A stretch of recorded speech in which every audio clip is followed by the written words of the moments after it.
Terima kasih pemirsa, Anda masih menyaksikan Etalase Indonesia, semuanya ada.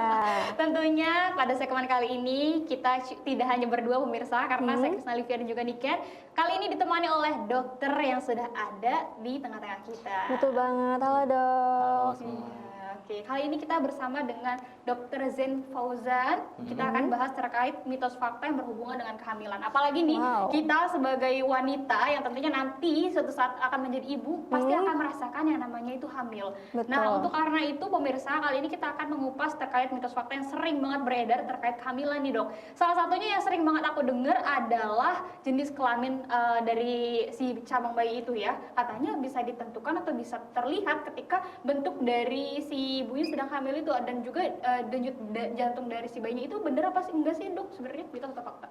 Iya, sebenarnya itu mitos ya, karena misalnya dia ditentukan oleh bentuk tubuh si bayi, itu bisa dipengaruhi oleh peningkatan berat badan janin saat kehamilan. Bisa juga karena posisi si bayi atau misalnya dia sedang menintang, itu juga akan mempengaruhi dari bentuk tubuh si perutnya itu. Kemudian kalau misalnya dia dari denyut jantung janin, itu juga bisa dipengaruhi oleh kondisi kesehatan si ibu. Misalnya ibunya sakit, mungkin denyut jantungnya janinnya meningkat, atau dari aktivitas si bayi. Misalnya si bayi lagi tidur, itu bisa denyut jantungnya bisa normal gitu. Atau misalnya dia lagi gerak-gerak, si janinnya di dalam tubuh itu mungkin aktivitasnya denyut jantung janinnya meningkat. Makanya dalam bidang kedokteran itu kita bisa melihat alat kelamin dari si janin itu melalui USG.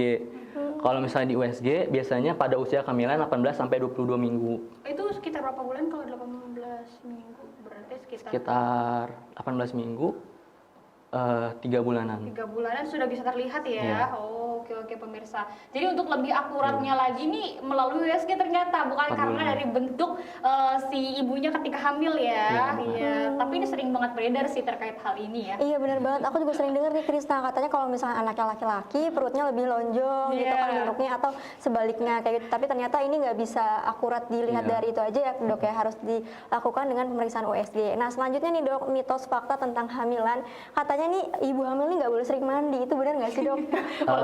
Itu juga termasuk mitos ya, karena biasanya kita misalnya ibu-ibu lagi mandi, itu dapat meningkatkan merelaksasi tubuh, jadi mengurangi stres, santai bisa.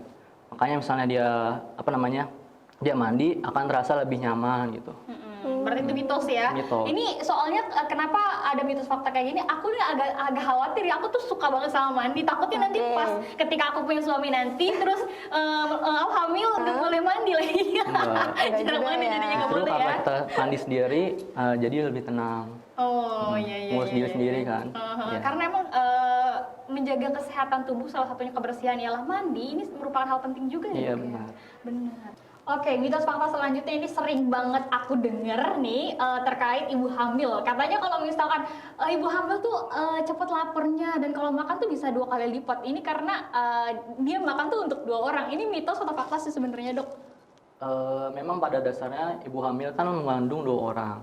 Cuman kalau misalnya asumsi si ibu hamil perlu makan untuk 2 porsi, itu kurang bagus. Karena misalnya dia ibunya banyak makan, nanti akan menyebabkan si bayi itu berat badannya meningkat, atau dalam dunia kedokteran namanya makrosomia. Misalnya si berat badan bayinya itu meningkat, bisa-bisa dia kelahirannya tidak bisa spontan secara normal gitu. Perlu dilakukan indikasi seksar. Iya. Jadi ini makan hanya secukupnya aja ya. Iya. Yang penting semua gizinya seimbang, semuanya terpenuhi. Kemudian yang paling penting adalah mengkonsumsi asam folat, yaitu 600 mg per hari. Kalau makan es krim ini atau minum es krim ini efektif nggak sih dok untuk ibu-ibu hamil? Karena aku sering banget lihat, dan juga waktu ibu aku hamil ya, adik aku itu sering makan es krim katanya. Itu emang baik nggak sih untuk ibu hamil sebenarnya? Jangan terlalu sering ya, soalnya makan makanan yang dingin itu bisa membahayakan si janin. Oh gitu. Oke. Jadi nggak boleh berlebihan juga ya, sesuai ya takarannya. Oke, karena mungkin sebenarnya di Krisna nih kadang yang jadi trust issue dari ibu-ibu hamil tuh kadang kalau lagi ngidam itu alibinya suka ada ini keinginan jabung bayi nggak sih? Jadi kadang terlalu banyak makan karena alasannya ini karena ada 2 orang nih di perut, karena ada ibunya sama bayinya yang harus makan gitu kan ya. Oke dok, mitos fakta selanjutnya adalah katanya nih dok, kalau ibu hamil merasakan sakit pada ulu hati itu katanya dipengaruhi karena ketebalan dari rambut janin ya, benar nggak sih dok? Dari di penelitian sih belum ada yang menyebutkan seperti itu. Jadi misalnya nyeri ulu hati itu biasanya disebabkan oleh peningkatan asam lambung gitu. Oke. Asam lambung itu bisa terjadi karena misalnya dia makannya tidak sesuai dengan takaran. Misalnya dia tidak makan 3 hari sekali, atau dia makan makanan yang pedas-pedas, atau yang mengandung asam sehingga asam lambungnya meningkat gitu. Oke, jadi nggak ada hubungannya Jadi nggak ada ya. hubungannya. Oke. Dan nggak mengaruhi juga ya dok, kalau misalnya ibu hamil kan otomatis perutnya jadi besar nih. Apakah itu mempengaruhi adanya asam lambung karena mungkin tertekan gitu jadi ke atas atau gimana sih dok? Tidak Enggak ya? ada hubungannya. Oke, ini masih berkaitan tentang ibu hamil nih. Ini katanya kalau misalkan morning sickness ini yang terjadi pada ibu-ibu yang sedang hamil, ini hanya terjadi pada pagi hari. Ini menurut dokter mitos atau fakta? Itu sebenarnya penyebutan aja ya. Jadi ini termasuk mitos. Biasanya memang pada umumnya morning sickness itu dari bahasa Inggris, yaitu pada pagi hari. Tapi secara faktanya bisa terjadi pada siang hari, sore maupun malam hari gitu. Jadi morning sickness itu kan termasuk sekumpulan gejala ya, termasuk dari mual dan muntah gitu. Padahal itu bisa terjadi kapanpun ya. Itu terjadi karena peningkatan hormon dari kehamilan itu. Oke, itu untuk mengantisipasi terjadinya hal itu kira-kira harus melakukan apa dok?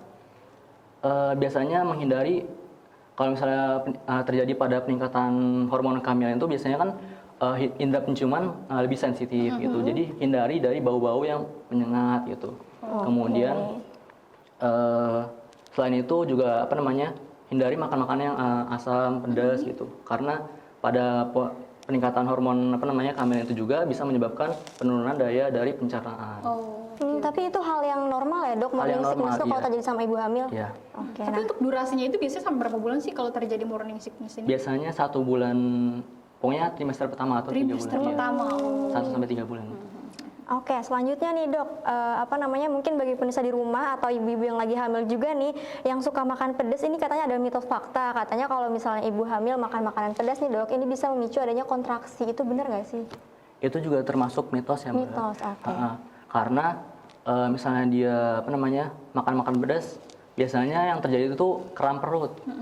Jadi yang tadi yang dibilang makan pedas itu bisa memicu peningkatan asam lambung gitu. Jadi selama ini belum ada makanan yang bisa menyebabkan kontraksi dari kehamilan itu. Tapi nggak bahaya ya dok ya? Obat-obatan, iya. Tapi nggak bahaya kalau misalnya ibu hamil makan pedas atau apa, itu boleh ya? Tetap boleh ya? Boleh, cuman yang balik lagi yang tadi sesuai dengan takaran. Sesuai dengan takarannya aja ya, secukupnya aja ya. Misalkan lagi ngidam istilahnya gitu ya, nggak boleh banyak-banyak lah ya, cukup mencoba aja atau mencicipinya. Oke, selain itu juga ini kita masih berkaitan dengan mitos fakta terkait ibu hamil. Ini kalau misalkan ibu hamil sebenarnya boleh olahraga atau enggak sih dok? Olahraga pada ibu hamil boleh, cuman jangan sampai olahraga yang berat seperti angkat beban. Biasanya menurutkan ACOG itu, American College of Obstetrician and Gynecology, diperbolehkan itu yaitu olahraga seperti berenang, kemudian berjalan, biasanya dihabiskan selama 30 menit gitu. Jadi olahraga ringan aja ya. Senang-senang pada ibu hamil gitu. Tapi ini penting juga sih sebenarnya olahraga untuk ibu-ibu hamil ya, karena untuk kesehatan juga, walaupun sedang hamil nggak boleh rebah-rebahan terus, ini nggak baik ya. Betul, biasanya sih jalan santai ya dok ya, kalau misalnya ibu-ibu hamil tuh suka aku lihat pagi-pagi tuh pada jalan-jalan santai sama suaminya gitu kan, olahraga ringan dan kecil gitu kali ya. Oke dok, selanjutnya tadi kita udah bahas makanan pedas nih, tentang apakah memicu kontraksi pada ibu hamil. Nah ini selanjutnya tentang minuman, ibu hamil tuh boleh nggak sih dok minum kopi? Minum kopi ya. Jadi kopi itu kan sebenarnya mengandung kafein. Jadi kalau misalnya dia dalam porsi yang banyak juga, itu bisa membahayakan janin. Jadi pertumbuhan janin bisa terhambat. Tapi misalnya ibu-ibu yang memang dia adiktif emang keseringan gitu minum kopi, itu diperbolehkan menurutkan berdasarkan ACOG, American College of Obstetrician and Gynecology, diperbolehkan minum sebanyak 200 mg atau sebanyak 1 sampai 2 cangkir kopi gitu. Itu dalam satu hari atau berapa? satu hari. Dalam satu hari. Oke. Oh, berarti boleh ya, Boleh. tapi jangan terlalu berlebihan Jangan juga. terlalu berlebihan, Ternyata banyak ya yang diperbolehkan juga, yang dilarang juga banyak juga. Asalkan kita bisa apa ya, bisa Menyimbangi kali ya. semuanya dengan baik Iya, betul tentunya. banget. Oke, mungkin ini Dok yang terakhir, dokter bisa kasih pesan-pesan untuk ibu-ibu hamil yang sedang di rumah, mungkin untuk menjaga kesehatannya, untuk bisa menghindari hal-hal yang dilarang. Silakan Dok.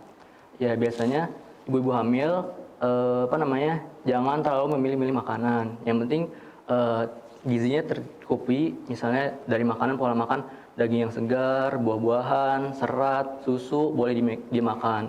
Kemudian jangan lupa untuk selalu beraktivitas olahraga yang ringan-ringan saja, karena olahraga itu bisa meningkatkan daya tahan tubuh dan aktivitas stamina juga. Dia juga bisa mengurangi sakit punggung gitu. Kemudian bisa relaksasi dari semua otot-otot juga. Oke, Mungkin sekian terima ya. kasih, sekian aja. Oke, demikian pemirsa tadi mitos fakta yang sudah kita bahas bersama Dr. Zain yang sudah menemani kita pada hari ini. Nanti kita akan balik lagi tentunya dengan beragam informasi yang tentunya ini nggak kalah menariknya. Tapi kita jeda dulu, setelah jeda berikut ini kita akan kembali lagi tetap di Etalase Indonesia. Terima kasih dokter. Terima kasih banyak dokter. Semuanya.